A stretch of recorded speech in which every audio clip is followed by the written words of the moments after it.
இரண்டு கைகளை இழந்தும் நம்பிக்கையை கைவிடவில்லை.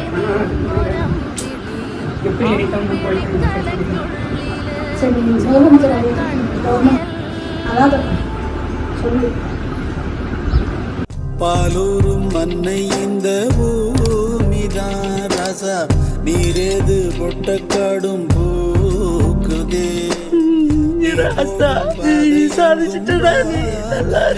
துணை யாரும் விட்டு போகாதே. இரண்டு கைகளை இழந்தும் நம்பிக்கையை கைவிடவில்லை. +2 தேர்வில் 471 மதிப்பெண் பெற்று பலருக்கும் முன் உதாரணம். தனக்கு ஒரே ஒரு ஆசைதான், செயற்கை கைகளை பொருத்த உதவ வேண்டும். முதலமைச்சருக்கு கண்ணீர் மல்க கோரிக்கை. கண்ணீர் வேண்டாம் தம்பி, உடனடியாக மருத்துவ சிகிச்சைக்கு ஏற்பாடு செய்த முதலமைச்சர். கிருஷ்ணகிரி மாவட்டம் ஜீனூர் பகுதியை சேர்ந்தவர் மாணவர் கீர்த்தி வர்மா.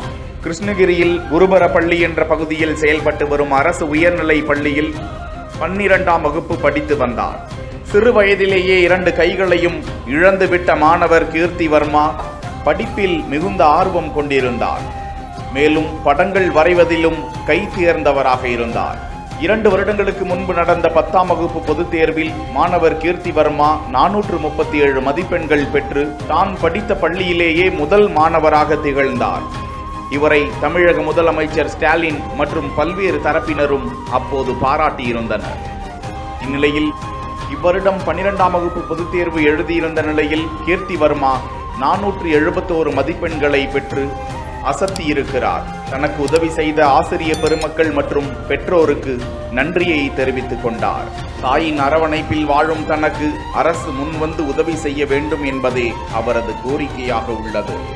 மாணவரின் கோரிக்கையை அறிந்த முதலமைச்சர் ஸ்டாலின் வெளியிட்டுள்ள தகவலில், கண்ணீர் வேண்டாம் தம்பி, சுகாதாரத்துறை அமைச்சர் சுப்பிரமணியன் அவர்களிடம் உங்களுக்காக மருத்துவ சிகிச்சைகளுக்கான ஏற்பாடுகளை கவனிக்க சொல்லியிருக்கிறேன் என அந்த மாணவருக்கு பாராட்டுக்களை தெரிவித்து உறுதியளித்துள்ளது குறிப்பிடத்தக்கது.